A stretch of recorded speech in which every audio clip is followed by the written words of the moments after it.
And I think the death knell is the Andy Cohen alliance. Okay, welcome back to the channel. It's been about I don't know, 5 or 6 days since I did a video, and it's a Monday morning here in New York City. Sun is shining.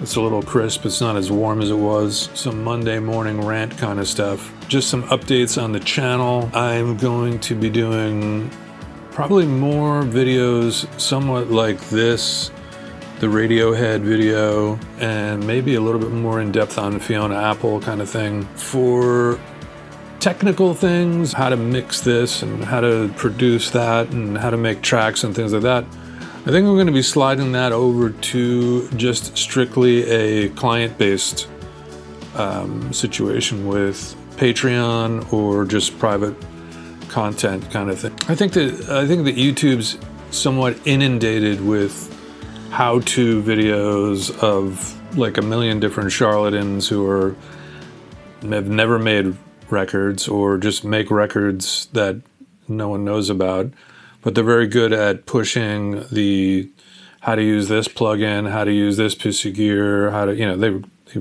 they review gear pieces, they review plugins, pontificate some garbage about how to use various techniques, most notably multi-band compression and side chaining. Here and there, I'll do some things about production, and if I'm going to be honest with the people that watch my videos, particularly new artists or up-and-coming artists, you're not going to learn that kind of stuff by watching how-to videos. You need some interaction one-on-one with people that are really going to show you real-life, real-world scenarios. So let me get into some of the stuff today that I want to talk about, which is starting off with John Mayer. And I do have notes. There's been something that's happened in the, completely unrelated to the music industry, in the watch collecting world. There's a blog by the name of Hodinkee that expanded upon itself, and as it became popular, it was very much a nerdy kind of thing for watch collectors. It started off simply like a one-page, like a little blog. It might have been like a WordPress blog run by this one guy, Ben Clymer. I'm getting to the John Mayer stuff. As the watch collecting community learned about Hodinkee, it started to get popular. And there's the watch industry is a bigger industry than the music industry. I think it's a $40 billion a year industry. The music industry is lucky if it gets to 20 billion, maybe.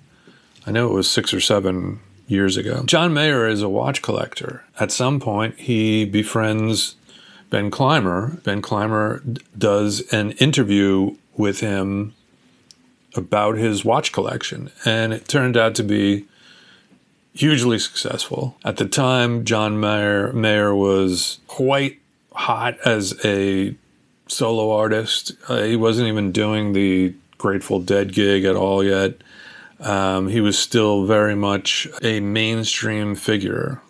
Now, I'm not saying that John Mayer isn't somewhat mainstream these days, but it's different, and there's different reasons why. And I'll just go ahead and say that, like, John Mayer is a big star. It's fading, and in connection to the Hodinkee thing, it was one of those things where the blog was really popular for the watches, and I think it was really popular for the fact that there was an unknown guy that was became the face of watch collecting in this nerdy world of watch collecting. So then he brings John Mayer on board for this interview, and State of My Watch Collection interview, and it's really good. It's entertaining, but John Mayer was playing. He was being John Mayer in the thing, not John Mayer like, I'm going to be a watch expert or watch collecting expert. But it moved on from there. It moved into John becoming an investor in Hodinkee, which then went humongous, right down the road of super corporate with, I believe it was private equity, things like that. So it gets bigger and bigger and bigger. The pandemic hits. Watch collecting even takes off even further because of crypto. A lot of crypto guys got heavily into collecting watches.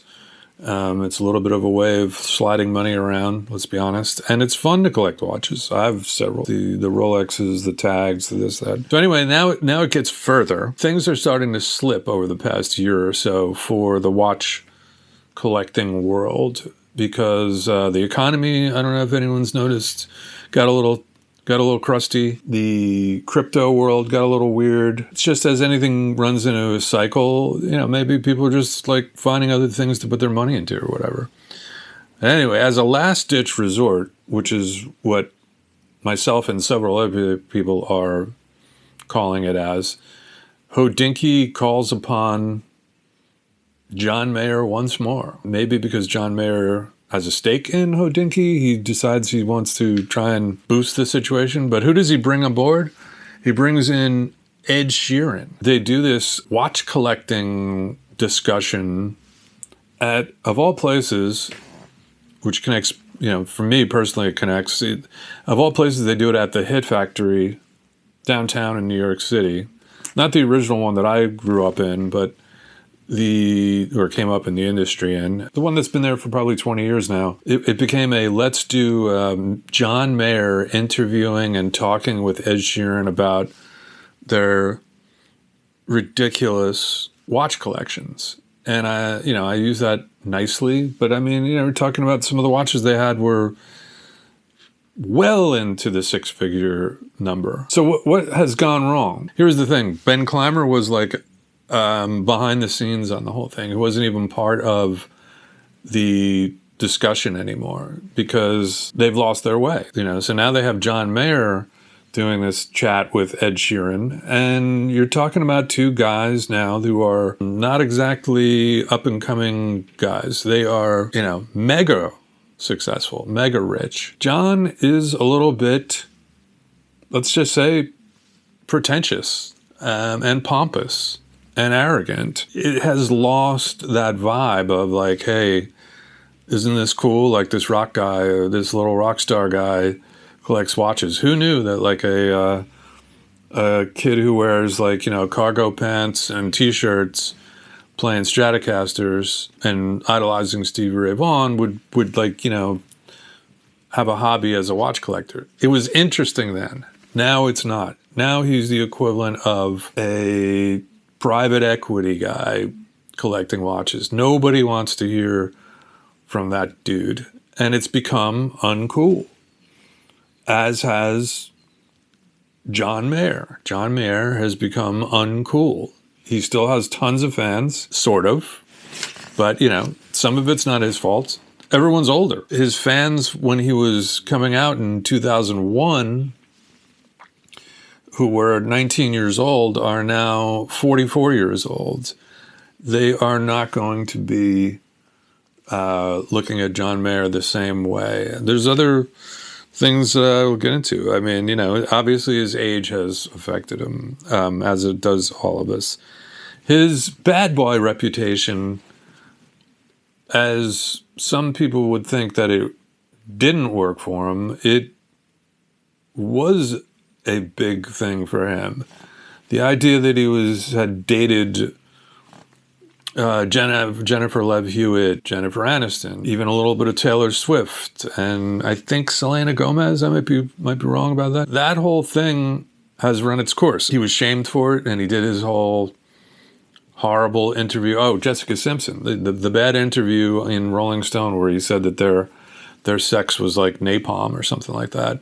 After they had broken up, he decides to throw this at everybody. It's the double-edged sword. The bad boy thing worked to a certain degree, but he went over the edge. He went to the wrong edge of the sword. There's something appealing about a rock star being edgy and being a bad boy, but when it becomes sort of a jerk, then it's not a bad boy. And I think the death knell of John Mayer being cool and being able to tip the scale. Well, there's many reasons. I mean, he also is a bit of a gear snob. I mean, everything about John Mayer has shifted towards pretentious, and snobby. He doesn't play like a cheap guitar. He doesn't wear a cheap t-shirt. He wears designer clothes from Japan.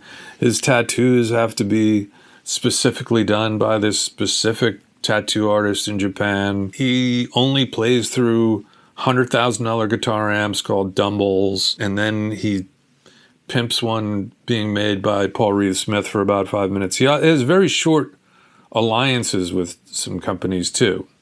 Then he's got the Klon. That's like, I've got to have as many Klons as possible. And I think the death knell is the Andy Cohen alliance. Now he is closely connected to Andy Cohen, this annoying prick from Bravo and whatever housewives shit he does. I don't even really know. I've only seen just interviews with him on other talk shows. And John Mayer has befriended or become befriended by Andy Cohen. This guy also has gotten some bad reputations from people that work with him that are accusing him of all kinds of stuff. The John Mayer rundown of Monday morning here, I'm going to call it at that. Like I said, he's still got a very valid career. He's playing with Grateful Dead at the Sphere, I think, for their part of their residency. He hasn't had a hit record in quite a while. He's made some really boring, self-indulgent records, like Born and Raised. All of a sudden he's a Heartland guy and he's wearing a felt hat and he's living in Colorado with his dog, or Montana, wherever the fuck it was.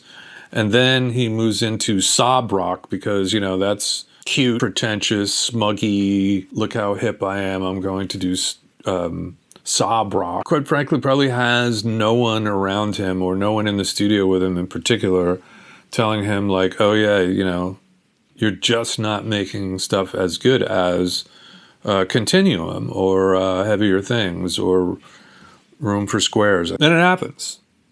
My friend that I was discussing with recently, who is a watch collector, I said, man, what's up with John Mayer and Hodinkee and like what do you think's gone wrong? He's like, John Mayer's jumped the shark. I thought about it. I said, you know what? I think he's right. And if anybody doesn't know what jump the shark means, because it's become an old phrase, it goes back to a show called Happy Days in the 70s. The biggest star in the country, in the United States, was Fonzie, who was in Happy Days, and he was the cool bad boy with the leather jacket and the white t-shirt and the motorcycle. And he was only on the show for little bits and pieces. Sort of like John Mayer being on Hodinkee only as a cool little rock star guy who collects watches. Fonzie was on Happy Days as the quirky guy that said 2 words, literally would never even speak. He would just do this thumbs up thing and say, hey, or A or whatever. Anyway, getting to the jump the shark thing is, by the time the show had really gotten overly popular, Fonzie's role in the show had progressed to the point where they were making full episodes about Fonzie because they were just basically cashing in on how popular Fonzie was. They eventually got to the point where Fonzie was doing a motorcycle stunt as I think it was something to like get the attention of a girl. And the motorcycle stunt was that he was going to jump his motorcycle over a pool that had a shark in it. And, the pool wasn't even big. It was a Harley, which I thought it was a Triumph. I think they spread it out over 2 episodes where it was like, Thursday night, Happy Days. Fonzie is going to jump a pool with a shark in it.